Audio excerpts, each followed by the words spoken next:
여러분 안녕하십니까? 새롭게 하소서 김학중 목사입니다. 안녕하세요. 김정아입니다. 우리가 이렇게 복음으로 자유함과 기쁨을 누리는 데는 마땅히 우리에게 누군가 이 값진 복음을 전해준 귀한 분들이 있지요. 맞습니다. 바로 선교사님들. 네. 그리고 지금은 그 복음의 빚을 갚기 위해서 100년 전 언더우드 선교사님처럼 열방 곳곳에 많은 선교사님들께서 열심히 사역을 하고 계신데요.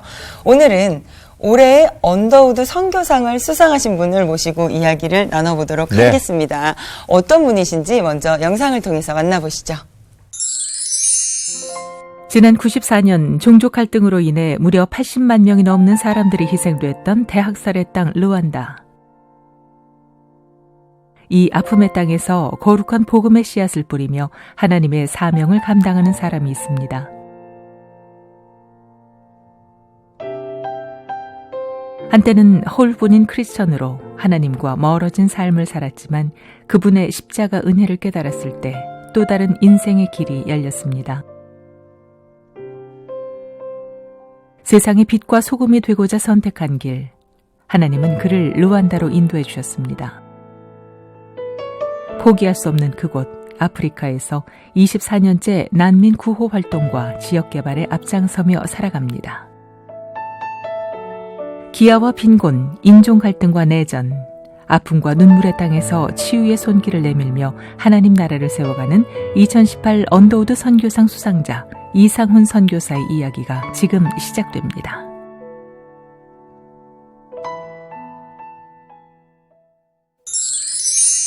네, 이 자리에 르완다에서 사역하고 계신 이상훈 선교사님 나오셨습니다. 안녕하세요, 선교사님. 안녕하세요. 안녕하세요. 반갑습니다. 네. 어떠세요? 여기 저 방송국 와보시니까 느낌이? 아유, 이런 세상이 있나 싶어요. 르완다에서도 방송국을 한번 가보셨다고 하시죠? 예, 한번 구경해 본 적이 있습니다. 네, 거기하고 많이 다른가요?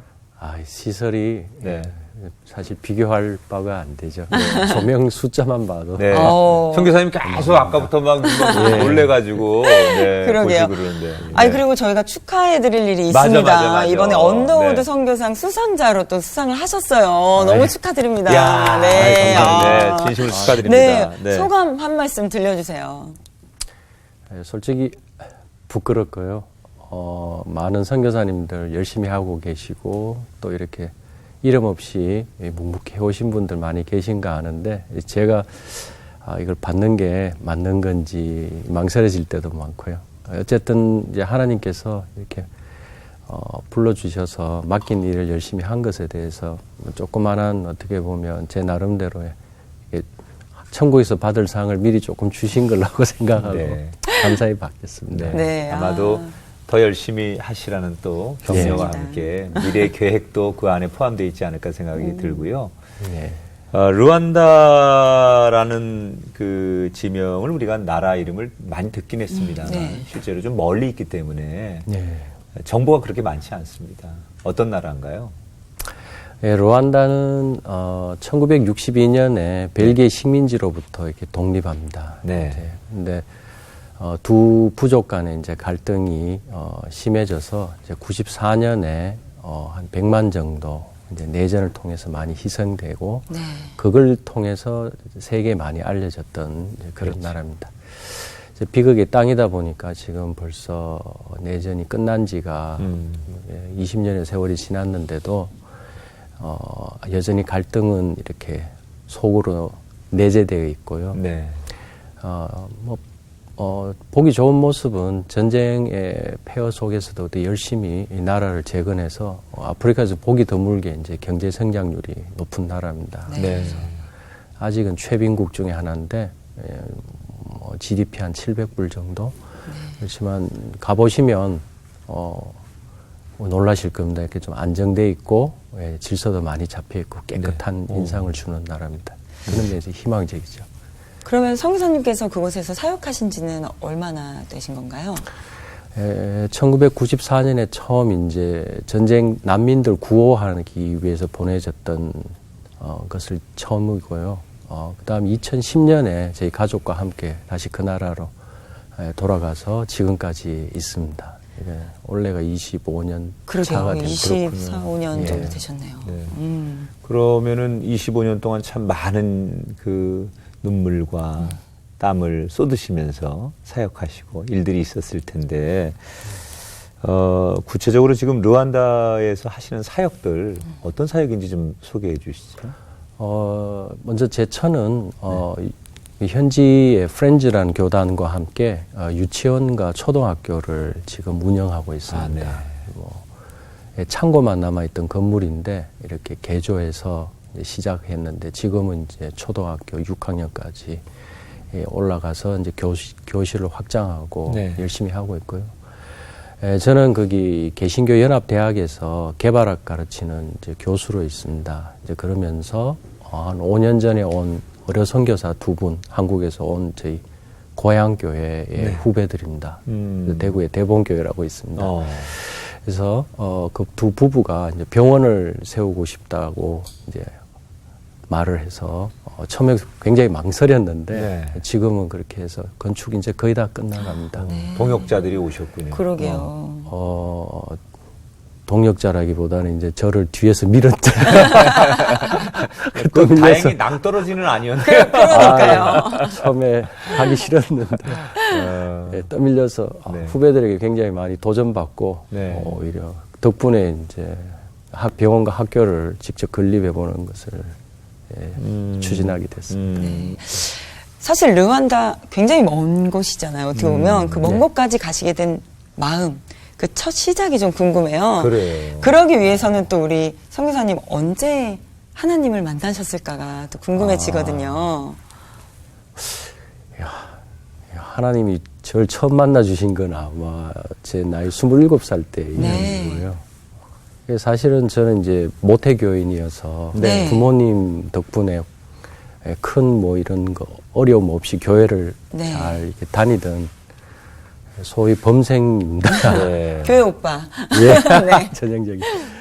대학을 오면서 이제 제가 신앙을 읽고, 당시에 이제 제가 86학번인데, 네. 학교가 정상적으로 수업을 하지 못할 정도였죠. 그래서, 동기가 또 이한열이라고 많이 알려져 있죠. 네. 그러면서 신앙을 읽고 군대를 가고 사회로 돌아왔다가 한 7, 8년 정도 떠나 있었던 것 같습니다. 중간에. 예. 네. 복잡한 생각들이 많았고, 네. 하나님을 정확히 모르니 사실은 제가 믿음이 없었다라고 하는 게 맞겠습니다. 그런 시절을 끝나고 지금은 목사가 된 친구가 이제 저를 데리고 성경 통독 수련회를 데려갔어요. 네. 그래서 성경책을 읽다가 이제 하나님이 살아계신 것을 알게 됐습니다. 이제 그때가 처음 하나님을 만난 순간이라고 얘기해야 될 것 같아요. 그럼 그때 그렇게 어떻게 보면 깨달음이랄까요? 내가 그동안에 오해하고 있었던 그런 부분들이 해소가 되면서 네. 삶에 좀 많은 변화들이 있으셨겠어요. 네. 우리 경상도의 사투리 중에 그런 말이 있습니다. 어리한 게 초자가 이제 장독 깬다라고. 뭘 처음 이렇게 하게 되면 뭐 예전에 그 막전엔 찐빵인가 이렇게 그런 것처럼 예수 믿으면 무엇을 하고 살아야 되는가에 대해서 이제 질문하게 되고 네. 말씀 속에 이제 빛과 소금이 되라는 말씀이 이제 제 가슴을 와닿은 거죠. 그래서 처음에는 기자가 되는 게 이 세상에 이 사회의 빛과 소금이 되는 거라고 생각을 했더랬습니다. 그래서 기자 공부하다가 뭐 이렇게 준비한다고 시험 준비하다가 신문에서 이제 그 기아대책기구의 광고란을 보게 됩니다. 조그만하게 실려 있었는데 제 기억에 동아일보였던 것 같습니다. 제3세계의 떡과 복음을 전할 평신도 전문인 선교사를 구합니다. 이렇게 기아봉사단이라는 말로 설명되어 있었고 네. 그게 자격 조건이라고 이제 나와 있길래 저는 뭐 이게 또 토플 600 뭐 이런 건 줄 알았어요. 그런데 자격 조건이 크리스찬이라고 돼 있고 저 예수 믿는 사람이잖아요. 그럼 제가 한번 해보겠습니다 하고 찾아갔더랬습니다. 네. 그래서 아주 그 당시에는 사무실 한 칸에 있는 그때가 몇 살이셨어요? 27이었던 27살. 정말 또 다른 동기들은 뭐 사회 초년병으로 그렇죠. 또 꿈을 가지고 네. 기업에 입사도 하고 아까 얘기한 대로 뭐 여러 가지 정치 또 이렇게 뭐 언론계 도전하고 있을 때 네. 본인이 그 길을 간다고 했을 때 네. 주변에서의 반응은 가족들이나 어떠셨어요? 뭐 저희 부모님은 이게 벌써 한번 이렇게 포기하셔가지고 방황하고 계실 때. 예, 마음을 쳐보셔가지고 안타깝게 보고 계셨으니까 뭐 또 하나의 시도라고 보셨겠죠. 네. 그래서 제 친구들은 저는 ROTC 28기입니다. 그래서 군대 제대하고 거의 대부분이 이제 제 동기들은 회사에 취직해서 한참 이제 정신없이 일하고 있을 때니까 네. 제가 아주 엉뚱한 친구였던 거죠. 뭐 친구들 만나도 뭐 제가 술값 낼 길 없었으니까 뭐 그건 편했습니다만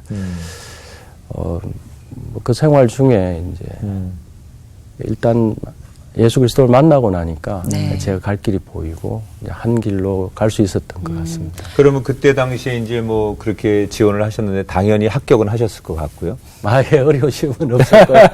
크리스찬이라는 그렇죠. 자격 조건. 네. 그렇습니다. 가시기 전에는 거기가 르완다라고 생각 안 하고 그냥 전혀 몰랐죠. 해외에서 봉사하는 예. 전문 인력이 필요하다고 해서 나한테 해당이 되는구나라고 가신 거잖아요. 예. 근데 가보니까 이제 가야 될 곳이 르완다였고 아프리카였고 네. 그런 거에 대해서 사전에 이해 없이 그렇게 한다는 게 쉽지 않았을 텐데 어떠셨어요? 그런 과정은요? 어떻게 해서 르완다라는 걸 접하게 되신 거예요? 가셔서. 야, 그게 이제 막전엔 찐빵이니까 가능했던 것 같은데 네. 지금 하면 못 갈 것 같습니다. 그 훈련을 거기서 그럼 받으시고 예. 원해서 르완다를 선택한 건 아니셨던 거죠? 이제 제가 지원을 했죠. 이제 기아 봉사단이 되겠다고 지원을 했는데 한국 사무실에서 당시에 이제 간사들이 모자라서 한 1년만 국내에서 사무실에서 일을 좀 하고 갔으면 좋겠다라고 하셔서 국제부에 근무를 하게 됐습니다. 이제 간사로 있는데 94년 7월에 전쟁이 시작됩니다. 루안다에서. 네. 그리고 제가 그 94년 8월쯤에 기아대책기구에 처음 이제 가입하게 됩니다. 제가 이제 조인하게 됩니다. 그런데 전쟁 후에 구호 요원이 필요하다라는 것이 이제 연락이 오고 한국에서 누군가를 보내야 되는 상황이었는데, 그러니까 내일 아침 10시 비행기 표를 저한테 주시면서 갑자기 오늘 오후 3시에 내가 가야겠다 이렇게. 네. 지금은 고인이 되신 이제 정정섭 장로님께서 이야기하셨죠. 그래서 제가 진짜 아무 정보도 없고 사실 준비라기에는 뭐 하나님은 준비가 됐다라고 생각을 하셔서 보내셨겠지만 5시까지 근무하고 집에 와서 저녁 동생들하고 저녁하고 등산 배낭에 옷 몇 도 없고 네. 그렇게 해서 그 다음날 아침 10시에 김포공항 비행기를 탄 겁니다. 마음이 좀 어떠셨어요? 제정신이 아니었던 것 같아요. 얼떨떨한 마음. 얼떨떨한 그때만 마음. 해도. 공항에서 그 뉴스위크지하고 타임지 네. 그 잡지 2권 사고 비행기에 올라가서 이제 루안다 사태에 대해서 읽어봤어요. 그러니까 제가 가는 땅이 그런 곳인 걸 그때 알았습니다. 그러니까 내전으로 인해서 굉장히 많은 사람들이 학살당하고 죽고 그런 어려운 땅이라는 걸 이제 그때서야 아신 거잖아요. 난민촌의 규모가 어느 정도가 네, 되고 구체적으로 가면 어떤 일을 하게 되고 조금 이렇게 세상 말로 무식하면 용감하다고.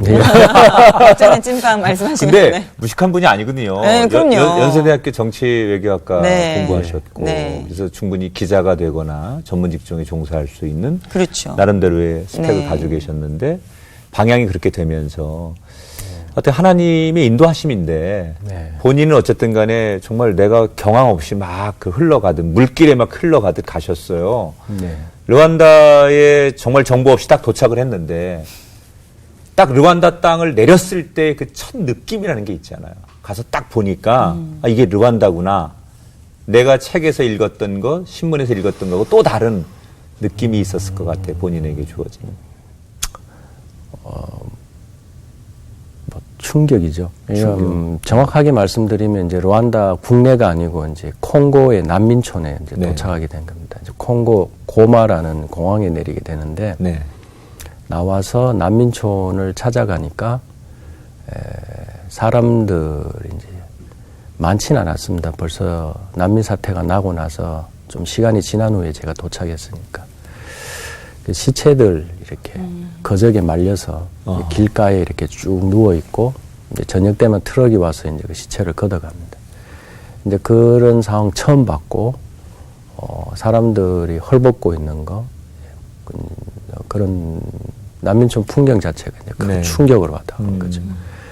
전혀 다른 세계, 인간이 겪고 있는 전혀 다른 종류의 고통, 한국 사람들이 보지 못한 그런 것들이 이제 저한테 큰 충격으로 와닿았고, 실제로 거기에 대해서 이제 깊이 생각해 보거나, 당장 눈앞에 있는 일들이 급급해서 잘 모르다가 나중에서야 이제 그게 서서히 상처처럼 이렇게 올라오는 걸 느끼게 되는 건 아마 제가 크리스찬이 아니었더라면 거기에 대해서 아마 또 하나님에 대해서 크게 실망했거나 하나님 없는 거야 이렇게 생각했을 것 같아요. 근데 하나님 이 상황에서도 세계 곳곳에 많은 사람들의 도움의 손길을 보내시는 것 믿어지고 이유는 알 수 없지만 거기에도 분명히 뜻이 있으리라고 생각을 했었죠. 예. 어떻게 보면 정말 그 폐허가 된 그 땅에서 내가 이곳에 온 이유가 있구나. 하나님이 보내신 이유가 있겠구나라는 거를 깨달으시게 된 건데 네. 어떻게 보면 나의 사명뿐만 아니라 배우자분도 그곳에서 만나셨다고 들었어요. 요 얘기는 또 빼놓으면 안 돼요. 그렇죠. 아주 중요한 얘기거든요. 네. 제가 사무실에서 욕 많이 먹었습니다. 사역하라고 보냈더니 예, 연애하고 왔다고. 한 달 정도 대간 도착하고 한 달 후쯤 되는데 이제 네. 구호팀이 도착을 하고 저는 선발대로 간 거니까요. 하다 보니까 이제 사전에 준비를 못한 것 중에 하나가 뭐 이제 의사 간호사 분들이지 이제 다른 여러 가지 행정이나 식사 준비, 뭐 회계 이런 것들을 하러 가신 분들이 아니다 보니까 인력이 모자라는 상황이 벌어져서 케냐에 있는 지원 사무실에 이제 추가로 인원을 보내달라고 이제 요청을 한 겁니다. 네. 근데 그때 자원봉사자로 들어왔던 이제 아가씨가 이제 지금의 제 처가 된 겁니다. 예, 그래서 도착해서 2주 후에 제가 프로포즈 해드렸습니다. 아니 뭘 보고 그러게요. 프로포즈했습니까? 아마 이제 제정신이 아니었다가 정답인 것 같은데, 예. 이런 말씀 드려도 참 이해해 주시면 고맙겠습니다. 이게 구호팀들 일을 하는 환경이 열악하고, 본인들이 이제 누릴 수 있는 게 굉장히 적다 보니까 스트레스가 많고, 갈등이 심해지고, 네네. 시간이 장기화될수록 본인들 그걸 감당하기가 쉽지가 않거든요. 그러다 보면 큰 소리 나고, 부족한 부분에 대해서 이제 서로 이제 그 부분에서 이야기하게 됩니다. 쉽지 않죠. 한꺼번에 이제 각자 서로 모르고 살던 사람이 이제 지금 한 집에서 살게 되는 상황인데, 그때 제 처가 도착하고 난 뒤에 굉장히 그게 줄어드는 걸 제가 본 거죠. 네. 인간이 일단은 먹어야 되더라고요. 그렇죠. 식사 준비를 맡아주고, 제가 힘들어하던 이제 회계 정리도 맡아주고, 이러면서, 그 아가씨의 또, 귀한 것 중에 하나가 이제 피스메이커였다는 건데, 사람들 사이에서 그 갈등을 많이 이렇게 해소해주고, 이제 본인이 또 성격이 굉장히 밝아요. 네. 어려운 환경에서도 이렇게. 근데 그게 저한테 굉장히 이제 매력적으로 보였고, 이제 저한테 없는 것 중에 이제 그런 부분이, 네. 저 사람 참 좋은 성격을 갖고 있다. 처음에는 이제 좋은 성품으로, 그러다가 한 2주일 좀 지나서 2주 만에. 그러니까요. 예, 2주 만에. 2주 만에. 이제 하트가 생겼어요. 그렇죠. 군대 말로 이제 속전속결이라고 그래서 갑자기 저도 모르겠습니다. 이제 둘이 있는 시간이 있었는데, 보아하니까 이제 평생 이 길을 가시려고 하는 것 같은데, 이제 저하고 같이 가시는 게 어떻겠습니까? 이렇게. 오. 네. 조금은 사무적인 용어였던 것 같아요. 반응은 어떠셨나요? 지금 이제 뭐 하시는 거냐고 그러시더라고요. 당황스럽죠. 네. 뭐, 프로포즈 하시는 거냐고. 오, 그래서 네네. 편하신 대로 생각하라고 제가. 오. 그래서 그러니까 한 시간에 시간을 좀 달라고 네네. 생각해 볼 시간을 달라고 그러길래 제가 1시간 드리겠다. 오. 르완다식이야. 그게. 그러네요. 그랬더니요. 시간 뭐 그런데 1시간 안 걸렸던 것 같아요. 곰곰이 생각해 보더니만 이제 조건이 몇 개 있대요. 네. 자기 기도해온 배우자를 위해서 기도해온 조건이 있는데 그 물어봐도 되겠냐 그래서 이제 첫 번째 질문이 이제 크리스찬이냐고 묻더라고. 네. 뭐 제가 예수 믿은 지 1년도 채 안 되던 시점이니까 보면 모르냐고 이렇게 간단하게. 네. 예. 두 번째는 평생 이 일을 할 수 있겠냐고 묻더라고요. 이게 평생 그러니까 이제 제가 가슴이 덜컥하더라고요. 제가 생각해보지 않은 아프리카를 오게 되고 이런 곳에서 계속 살아가야 되냐 하니까 이게 생각이 막 복잡해지는 거예요. 난민촌에 산다는 게 쉬운 일이 아니고 평생이라 그러면 이게 제가 앞으로 얼마 살지 모르는데 여러 가지 생각이 이제 많이 되는데 뭐 정확하게는 잘 기억이 안 나는데 이렇게 대답했던 것 같아요. 인간이 알 수 있는 영역 밖에 있는 것 같다고 최선을 다해보겠다고. 지금으로선 그렇게 생각하는데 사람이 이 앞길을 알 수 없는 거 아니냐고 그렇게 대답했고 마지막 질문이 이제 제가 대답을 못했는데 키가 컸으면 좋겠다라고 얘기를 자기가 키 큰 배우자를 원한다고 기대했다는 거예요. 갑자기 까치발을 싹 들어야 되는데. 살짝 이제 허리 좀 피고 이렇게. 제 키가 정확하게 171cm인데 모자랐던 것 같아요. 근데 제가 이제 그때 성경 통독하다 하나님을 알게 돼서 성경 귀절이 생각이 갑자기 난 겁니다. 네. 그래서 사람이 근심한다고 그 키를 한 자 하나 더 할 수 있겠는가. 네. 우리가 변화할 수 있는 것을 갖고 기도하고 열심히 노력하는 게 맞는 것 같다. 그러니까 그 얘기 대답을 듣고 되게 이렇게 웃으면서 네. 오케이 하더라고요.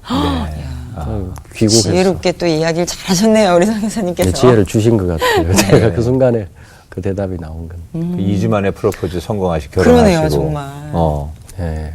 그러면은 이제 그렇게 두 분이 이제 확신을 해서 결혼을 하셨어요. 근데 이제 르완다에 계속 머물면서 네. 부부는 뭐 다 이제 성인들이니까 어느 정도 감수하고 비전이 있으니까 그곳에서 할 수 있지만 이제 살다가 자녀가 생기고 어린 아이들을 양육하다 보면 그때부터 상황이 좀 달라지거든요.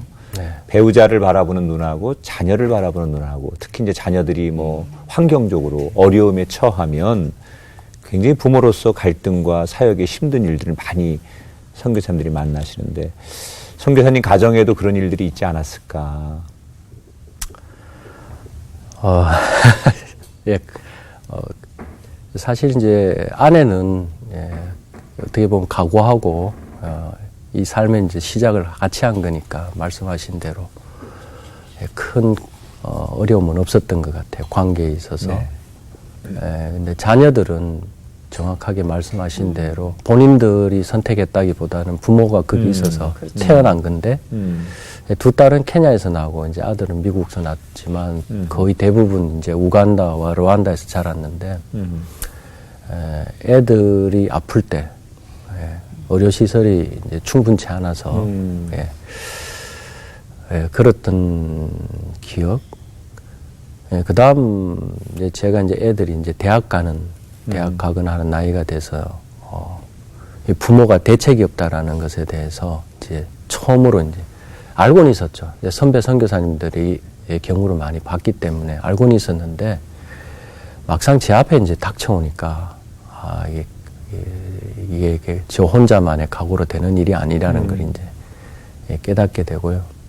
얼마 전에 이런 일이 있었습니다. 이제 큰 애가 대학 3학년입니다. 지금 싱가포르에서 둘째도 지금 싱가포르에서 언니와 같이 있습니다. 두 딸이 예일 NUS라는 아주 좋은 대학에 이제 지금 다니고 있는데 둘 다 르완다에서 선교사 자녀학교 다니다가 지원했었고 이제 여러 학교 또 떨어져서 재수하고 하루는 이제 큰애가 마루에 앉아서 혼자 SAT 책을 보고 있더라고요. 네. 재수할 때 이야기입니다. 저는 이제 부타레에서 대학 강의를 마치고 이제 집으로 2시간 거리에 있습니다. 그래서 주말이면 돌아오는데 와서 이제 애가 이렇게 혼자 응접실에 이제 앉아서 책 펴놓고 있길래 이제 뭐 잘 돼 가냐 이제 지나가는 말로 이제 하는 건데 큰 딸이 저보고 아빠 올해도 장학금을 신청해야 돼 그러더라고요. 이제 아시겠지만 이제 미국 대학이나 이런 곳에 지원할 때 장학금을 신청하는가 여부를 꼭 쓰거든요. 장학금을 신청하게 되면 대부분 합격하기가 훨씬 더 어려워집니다. 돈을 낼 수 있는 학생을 먼저 받죠. 네. 한국이 또 이 정도 수준에 올라온 나라면 장학금 혜택이 훨씬 더 줄고요. 결국은 그 큰애의 질문은 장학금을 신청하면 합격할 확률이 줄어드는데 그렇게 해야 되냐고 묻는 거죠. 뭐 제가 이제 처음에는 큰 깊은 생각 없이 당연히 감당할 수 있는 게 아니니까 제가 훈이야 아빠 혹시 이제 내가 가고 싶은 학교에 장학금 없이 합격을 해도 아빠가 해줄 수 있는 게 없다. 또 하나님이 또 다른 방법이 있을는지는 몰라도 솔직하게 이야기를 해서 아빠는 정말 항공료 대기도 힘들다. 이제 그거는 가봐야만 알지만 장학금 신청은 해라. 길이 있겠지. 이렇게 대답을 했던 것 같습니다. 그러고 나서 제 방에 들어왔는데 저도 모르게 이제 눈물이 쭉 흐르는 거예요. 처음으로 이제 어떻게 보면 굉장히 제가 이게 좀 차가운 데가 있는 편인 것 같아요. 자식들에 대해서. 근데 그때는 이제 진짜 아빠의 본연의 가식 없이 이제 제 가진 한계, 아빠로서의 어떤 한계에 부딪힌 것을 이제 알겠더라고요. 그 재수하는 일이 보통 일이 아니라는 것, 혼자 앉아 있다라는 것, 누구도 도와줄 수 없고, 저도 이제 그 애들 교과서 보면 전혀 모르겠더라고요. 뭐 그 정도 제 수준을 넘어가는 이제 지식들을 배우고 있는 단계고.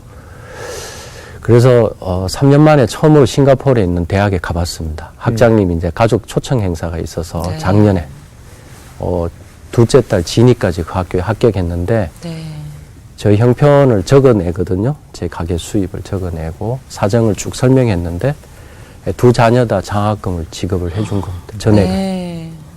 그리고 이제 기숙사비도 이제 큰 애는 뭐 미화로 한 5,000불 정도 되고 둘째는 또 언니가 왔다고 그것도 감당이 힘들 테니까 둘째는 절반만 해라. 그렇게 해서 1년에 한 7,000불 정도 제가 싱가포르로 보냅니다.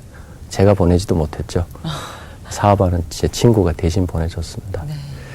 이제 그런 학교라서 한 번은 가서 고맙다는 인사 한번 하고 싶다 그래서 작년에 처음으로 싱가포르에 그 대학을 들어가 봤습니다.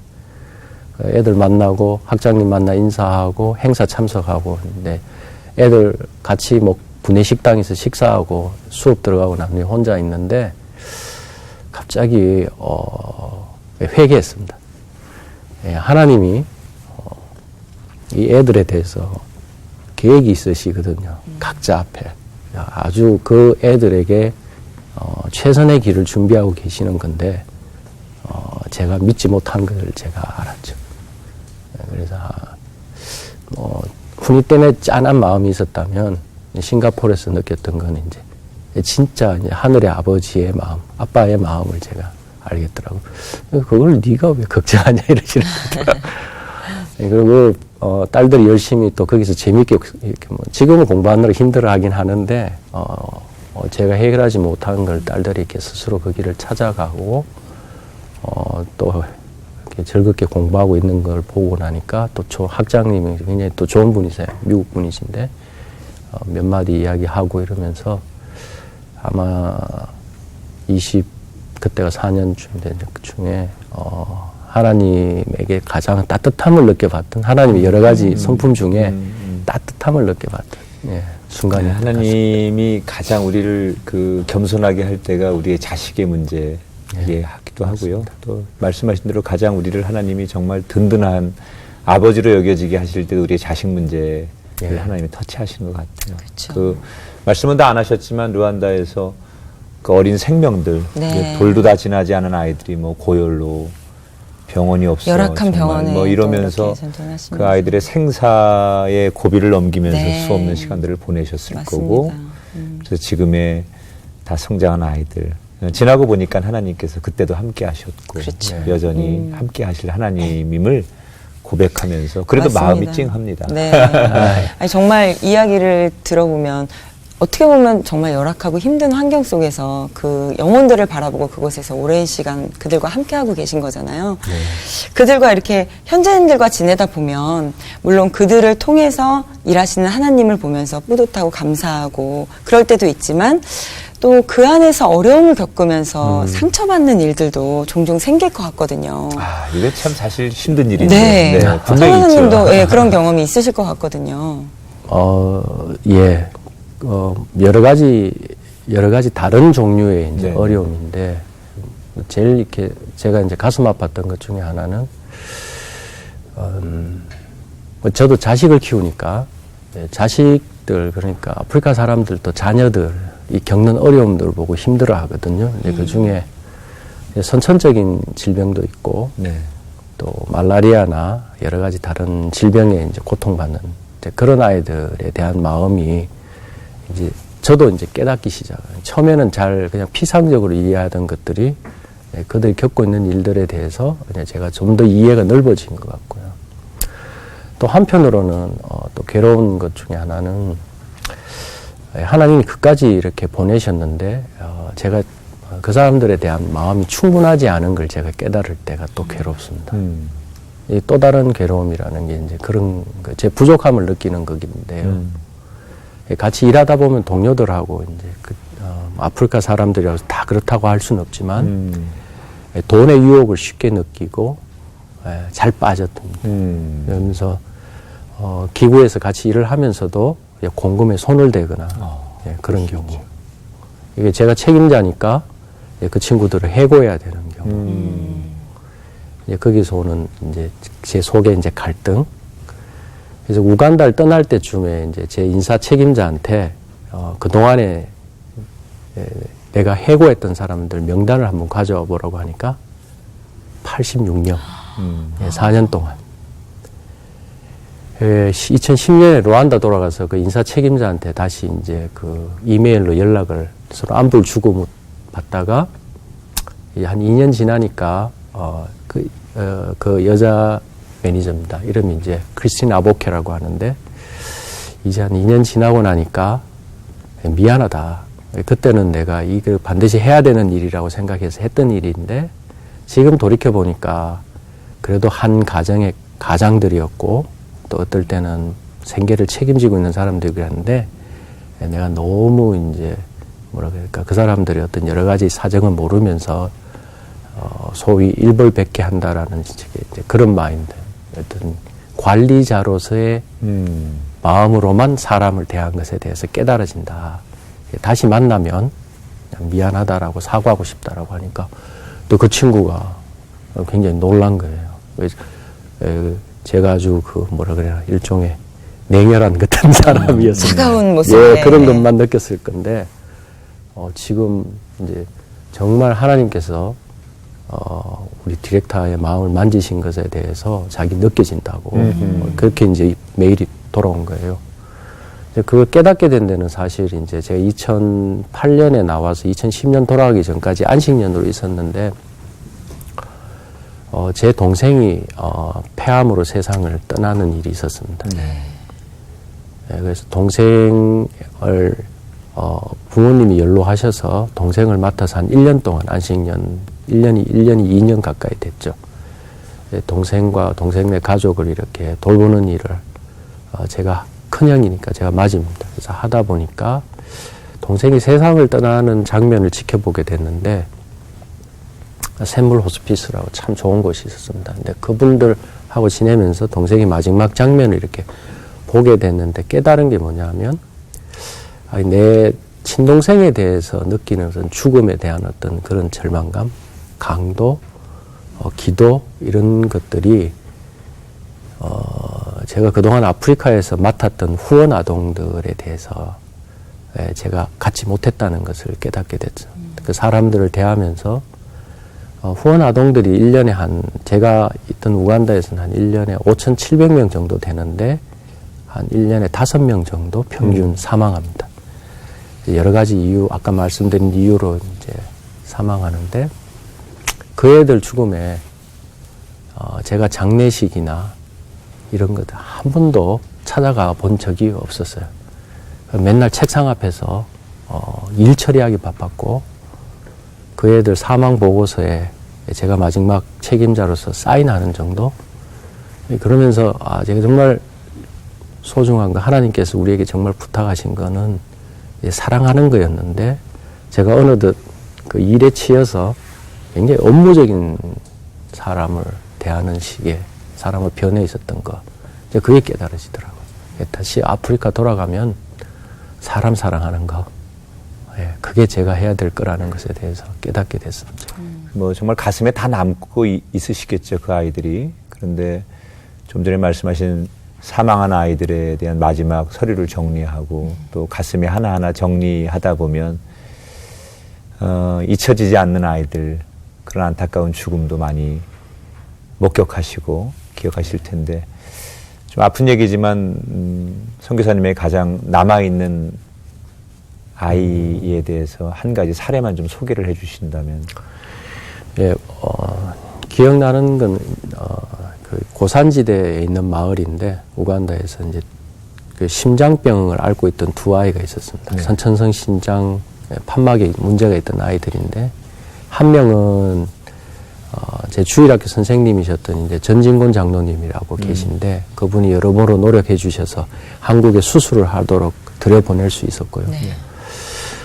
그래서 이제 두 명 중에 누구를 먼저 보낼 건가를 이제 제가 결정을 해야 되는 예. 상황이 된 거였는데 이제 두 명 중에 한 명은 베나였고 한 명은 프리실라라고 하는 두 소녀입니다. 네. 근데 프리실라 조금 더 건강했어요. 음흠. 조금 더 그래도 견디는 것 같았고 이제 베나는 굉장히 체구도 작고 힘들어하는 게 보이니까 그래서 베나를 먼저 보냈는데 보내겠다고 한 때 그다음 이제 프리실라 그 사이에 이제 말라리아가 걸렸던 겁니다.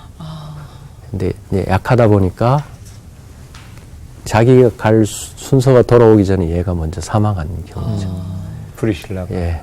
뭐 부득이한 뭐 선택이었긴 하지만 어떻게 보면 가끔은 때로는 반대로 했으면 둘 다 살릴 수도 있었던 거 아닌가 생각도 들고 이게 이제 애들이 겪기에는 너무 가혹한 운명이거든요. 그러니까 이제 그런 것들에 대해서 이제 안 잊혀지는 겁니다. 프리실라. 예. 프리실라라는 애에 대해서 이제 뭐 제가 딱 한 번 만나봤습니다.